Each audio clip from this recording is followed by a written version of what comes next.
We remain under a heat advisory tonight with the heat index at more than 100 degrees in most places. Yeah, it's the start of a very hot week.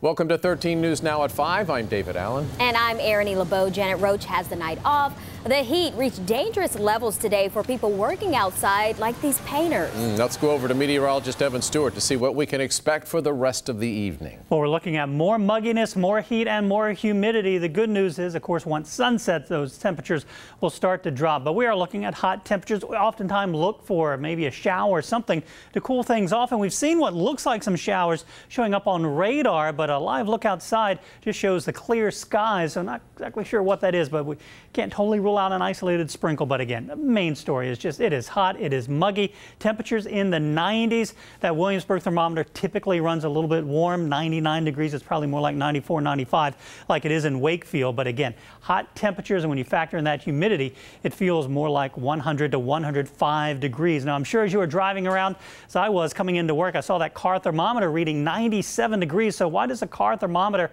say it's warmer than what it actually is out there? Well, it has to do with the location of that thermostat, that thermometer. Sometimes it's under the front bumper, sometimes it's back under the rear bumper, close to the road, and some of them are actually underneath the mirrors on the side of the car. So once you have that location of those thermometers and that heat coming up from the pavement, that just makes those thermometers read a lot warmer. Official temperatures are made 4 to 6 feet above ground, above dirt, and away from structures. So that's why your car thermometer will always read warmer than what the official temperatures say. Either way, it is going to be hot through the remainder of the evening. Those temperatures dropping back to 86 degrees by 8 p.m. and even at midnight will be in the upper 70s, and it'll still feel like the low 80s as we ring in the second day of July coming up. And when I come back, I'll talk about some cooler temperatures as we look ahead towards 4th of July coming up in just a few minutes. Evan, thank you. Right now, there are people dealing with this heat who spent much of the day without air conditioning. Yeah, it was a long and hot day for residents at Effingham Plaza. That's a public housing complex on Madison Street in Portsmouth. The AC came back on just over an hour ago, though. 13 News Now reporter Allie Weatherton spoke with the Redevelopment and Housing Authority, and she's live with details about those problems out there. David, residents who live here sat on a bench all day long. They say it's actually cooler out here with a breeze than it is inside their apartment with the doors closed. They say they haven't had AC since Saturday, and they're just happy it's fixed. 89 degrees. They need to really do something because it's bad. That's just how hot it got inside an apartment at Effingham Plaza this afternoon. It's HUD housing with elderly people living inside. We have residents here that are sick, can't even get out of bed. And without AC, it's hard on them and it's hard on all of us, really. People who stay here say they're scared to show their face for fear of retribution. Yesterday was miserable.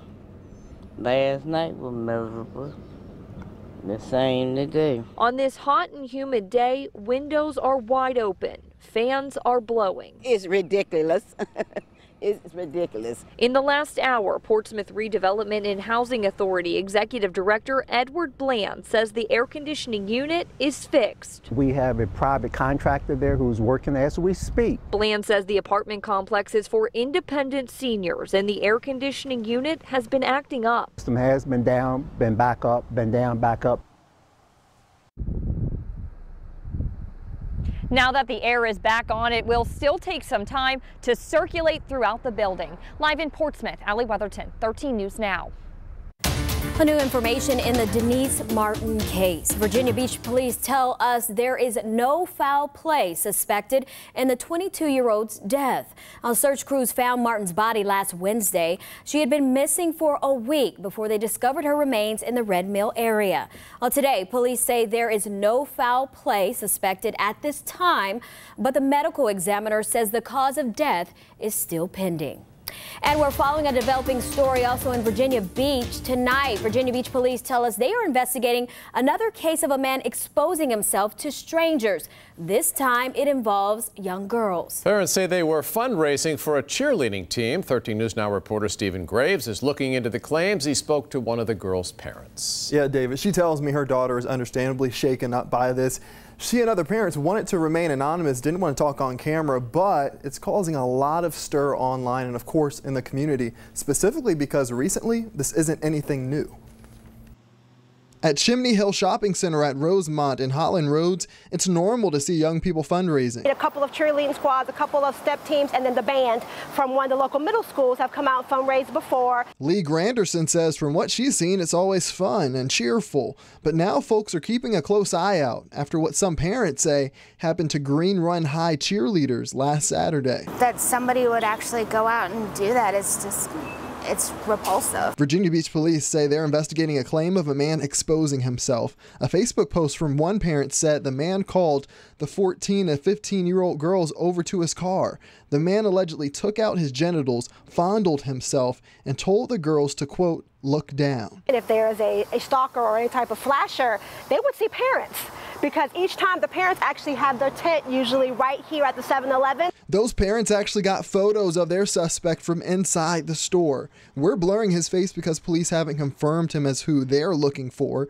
But just last week, police arrested a man for similar reports at Lansdowne Commons Shopping Center, which is a short drive away. That suspect told 13 News Now that he's innocent and police have the wrong guy. Regardless, people around here just wanted to stop. So could it happen? Maybe. Did I witness it? No. If they're doing it, stop. Now, once again, police haven't given a description in this specific case, but if you're in the area and saw anything in the morning on Saturday, you're asked to call police. Stephen Graves, 13 News Now. Well, looking ahead in Virginia Beach, City Council is about to get a briefing on medical marijuana in the Commonwealth. Virginia Beach State Delegate Glenn Davis will visit Council tomorrow after having to cancel his visit planned last month. Davis was a patron of one of the medical marijuana oil bills Governor Northam signed into law. Now, Davis will talk with the city about what's next, including who can obtain medical cannabis oil, the licensing process for providers, and if the city needs to change any current ordinances. History is made at the College of William and Mary. Today, the school swore in the first female president in the college's 325-year history. Catherine Rowe is the 28th leader of the school. 13 News Now reporter Nico Clemens spoke with Rowe after she took the oath about how she plans to move the university forward. A historic day at the College of William and Mary. It's incredibly moving experience. My heart is full. Dr. Catherine Rowe officially sworn in as the college's first woman president in its 325-year history. Governor Ralph Northam administering the oath of office in front of hundreds. Rowe replaces Taylor Reevely, who served as president nearly a decade. I'm looking to talk to students, to parents, to alumni, to staff and faculty. Dr. Rowe, hailed as a leader in digital innovation of the liberal arts, is the former provost of Smith College in Massachusetts. She says she plans to take care of the college and spend her first 3 months listening and learning. Who are the non-obvious folks that I should be talking to and meeting? A presidential search committee considered nearly 300 nominations and almost 100 applications before ultimately narrowing the group down to 3 finalists. They selected Rowe back in February. She officially started yesterday, but she's already hit the ground running, hoping to build on the history that's already here at William and Mary. That's what drives me as a teacher and scholar and as an administrator. Tonight on 13 News Now at 6, hear what the students are saying about their new president and what they're looking forward to. At William and Mary, I'm Nico Clemens, 13 News Now. New at 5, there's a growing push to keep children learning even when school's out for summer. Many studies show during summer vacation, students can lose a lot of the knowledge they gained during the school year. A 13 News Now reporter Adriana De Alba shows us how the Suffolk school system is trying to help students. That's right, Arrianee. New research shows during summer break, no school means students fall 1 month behind academically. That might not seem like much, but over their 12 years of education, they fall back an entire year. Turn to this page. They're here, they're active, their brains are engaged. At Mac Ben Junior Elementary, their summer school program, LEAP, is keeping at-risk students on track. Where pets come to play. Here, reading with the Learning Enrichment Academic Program comes with a little more support. I don't know what that word is. Oh, guinea pigs. Guinea pigs need to, he was calm. Is he heating you up over there? He's like good. A little oven, isn't he? Yeah. I figured, probably nice and warm. Like a pillow. When I read, I wasn't scared. I don't know how to put it. I just like reading with them. Programs like this one are meant to encourage summer reading. Melanie Sherlock has researched the effects of the summer slide. It's important for these students to have access to education. Instead of staying at home in front of the computer or on front of the TV. Overall, when I think about our program, it's just not just the academic piece, but the social piece. And a lot of the students we chose not only were far behind in academics, but socially they struggled too. And I see them here and they are thriving. And each Hampton Roads city has a summer reading program through public libraries. Coming up on 13 News Now at 6, a closer look at LEAP and its impact on learning. Live in the studio, Adriana de Alba, 13 News Now.